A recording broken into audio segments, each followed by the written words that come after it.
Today we are going to see the recapitulation of the last lesson written by Alphonse Daudet.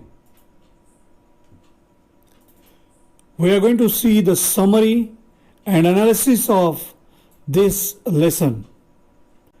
It will be followed by the animated version of this lesson.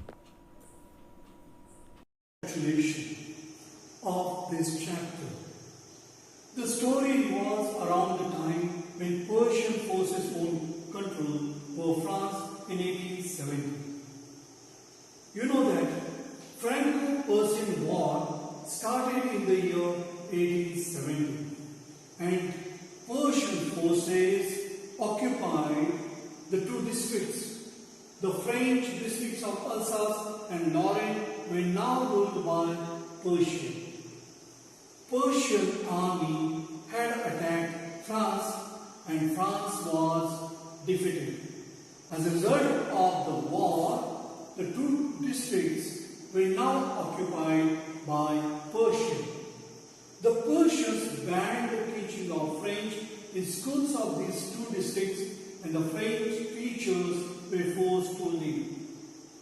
The Persians came out with an order that the language French would not be taught in the schools of Alsace and Lorraine.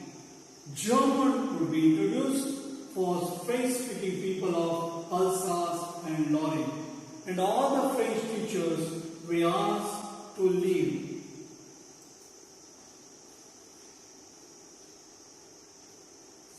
The story of this chapter narrates one such situation where the French teacher, Mr. Young Hamel, has been asked by the invaders from Berlin to discontinue the teaching of French language. Here we can see the linguistic chauvinism. Germans felt that their language is superior. They asked all these Frenchmen to discontinue their French learning. The French teacher was asked to leave, and here the invaders, feeling superiority of their language, wanted to impose German language on French-speaking people. It depicts the last day of Mr. Young Hamel at his school. Mr. Young Hamel is delivering his last lecture. He is patriotic and his feelings for French language are also expressed in this chapter. He delivers the last French lesson to his students with utmost sincerity and dedication on that particular day. We can see young Hamel, a very sincere and dedicated teacher here.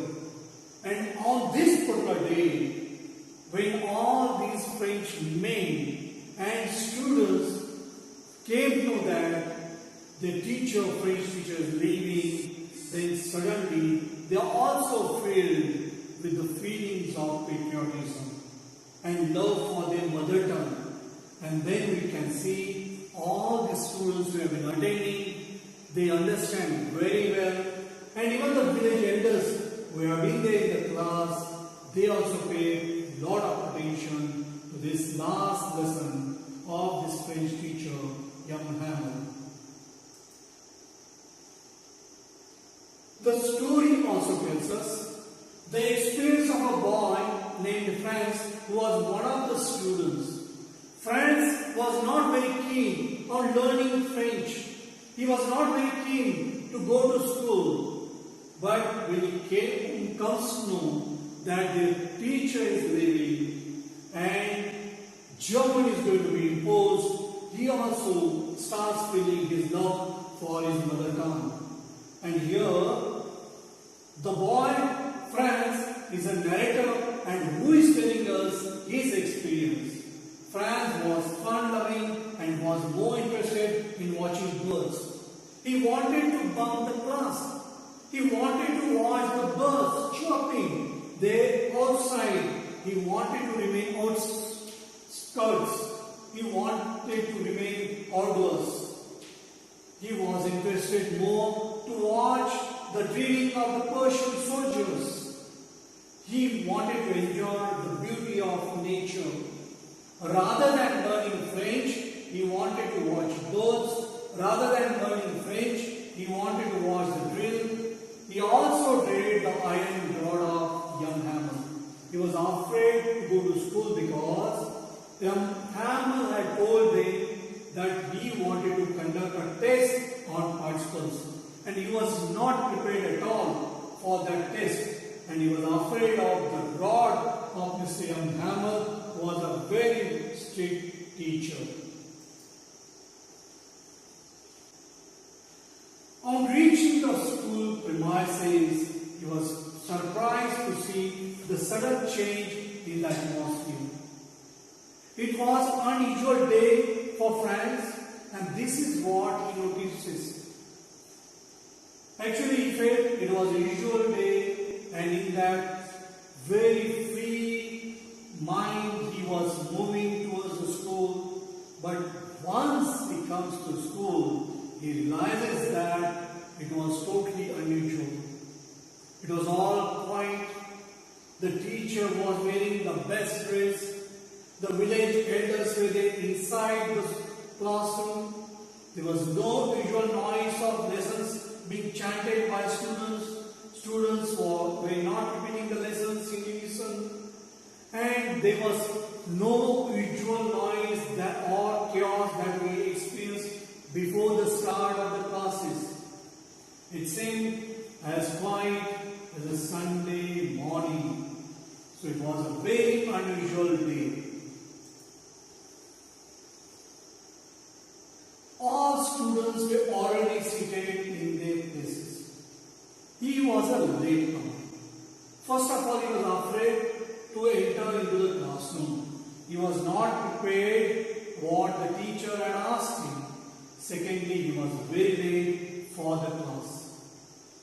But what he sees that all the students were already there inside the classroom, and he tries to sneak into the classroom.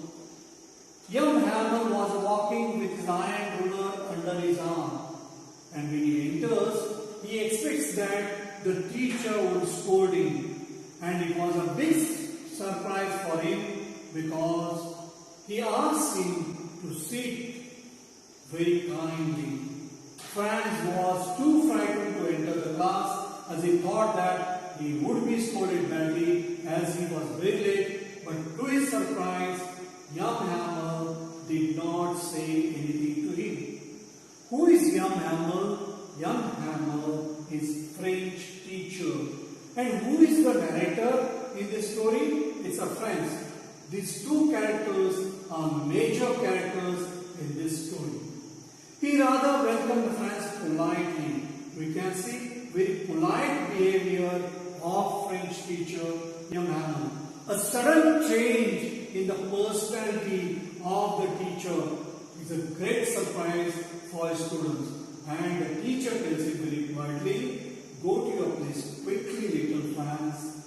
We are beginning without you. He never wanted anybody to miss the class. Probably he felt the importance of this last lesson because next year onwards he was not supposed to be there, and these all students were not supposed to learn their mother tongue, French language. In this lesson we see how important is one's mother tongue and how it is related to one's culture. After settling down, Franz noticed that teacher was wearing his beautiful green coat, filled shirt with a little black silk cap having embroidery on it. So once the student settles down, suddenly he finds that the teacher was wearing a very good attire. He was wearing those kind of clothes which he used to use for various occasions. He was wearing a beautiful coat, he had a frilled shirt and an embroidered cap. And it was a big surprise for him, and he was wondering why the teacher was wearing such kind of dress. He usually wore such a dress on functions or pride ceremonies only. So whenever there used to be any function in the school, or there used to be pride ceremony, or whenever he used to go to church on Sunday, he used to wear those clothes. But today, he was wearing his best attire, probably in order to show the honor to his country, and he was aware that it was going to be the last lesson. Probably it was a very important occasion for him. He wanted to arouse the feelings of patriotism among all those students as well as the elders of the village. Now in this map we can see Alsace and Lorraine, which later became part of Persia. And remember, the scenes of First World War were shown in Franco-Persian War. The kind of treatment the France got from the Germans, it's because of that the First World War has taken place. Friends, also notice that all the villagers, including Goldhausen, former mayor and former postmaster, were also there in the classroom. Now France notices that so many villagers and even Goldhausen, an elderly person was there, then there was a former mayor and then retired postmaster. They were also there sitting on the back benches in the classroom. And it was a big surprise. First of all, the teacher was in his best attire. Then here, all those elders, village elders, were sitting there in the classroom. A Hammer announced that the school had been served with a notice, and then he announces that from Berlin there has been order that here onwards German would be taught, French would be discontinued. It stated that French would not be taught in schools of Alsace and Lorraine. So once Alsace and Lorraine were occupied by Germans, they come out with this order, and French is discontinued in these two provinces. Now instead German would be taught in the schools of these two French provinces. Now here we can see the imposition of the language of German on French speaking people. So this is the best example of linguistic chauvinism. Linguistic chauvinism refers to pride in one's language. One feels that his language is superior to others' language. And here, French people are the victims of linguistic chauvinism. He requested the students. Who requested the students? The teacher requested the students to be more attentive for the last French lesson. This lesson was going to be the last lesson, and therefore he expects all students to pay more attention because he was going to teach in their mother tongue. And now, tomorrow onwards, they were supposed to learn the language of the colonizers. The language which was alien to them. Friends, now realize what was there on the notice board in the town hall. Now you can know why there was a huge crowd in the town hall. People who were reading the bulletin board.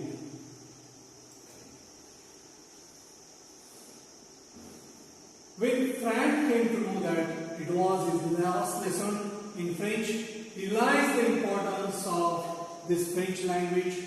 Suddenly he felt that he should have learned better way. He should have learned by this time, and he goes on regretting over that Mr. Young Hammond taught them with utmost sincerity, and he told that French language was the most beautiful, clearest and the most logical language of the world. The pride in his language love for his language reflects here when Hamel makes a statement that French language was the most beautiful, clearest and the most logical language in the world. People should stick with their language because it will prove to be the key to their prison in case they are enslaved. Very important statement the teacher makes. Language is the key to escape from the prison of slavery. If people are enslaved, how can they escape? It's only through their language. If we speak somebody else's language, probably that will not help us. But if we know the language, it will bind us. It will be a unified force, and through that, one can revolt and come out of the prison of slavery, and one will definitely come out of the domination and get the freedom. Something magical happened that day in the class. And what was that magical thing? The students understood everything very well. Because they were all very attentive, they were all very patient, and they were all focused. And Mr. Hamel was more patient and polite than that. Finally, with a heavy heart, young Hamel stood up, he walked to the backboard, very sadly, he took a piece of chalk and wrote on it, Vive la France, which means long live France. And here it tells us the way he feels about his language, and this emotion is caught here because at the end when he writes Vive la France, because he's overwhelmed with emotions, he's not able to speak anything. The story captures the emotions of those people who have suddenly lost the right to preserve one of the most significant parts of their culture, their mother tongue.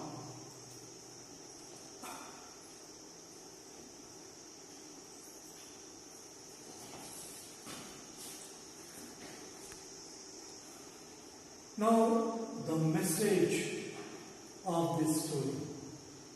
Remember, this story tells us how significant is one's mother tongue, one's native language.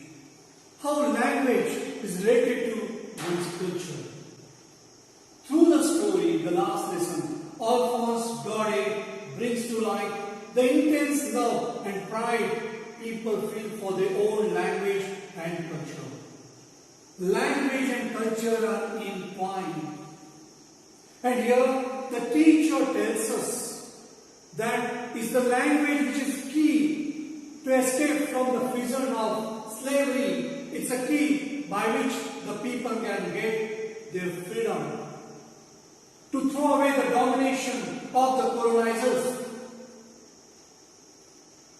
Alphonse Daudet was in the army who had suffered during Franco-Prussian War, who was a journalist, has seen the pathetic conditions of people.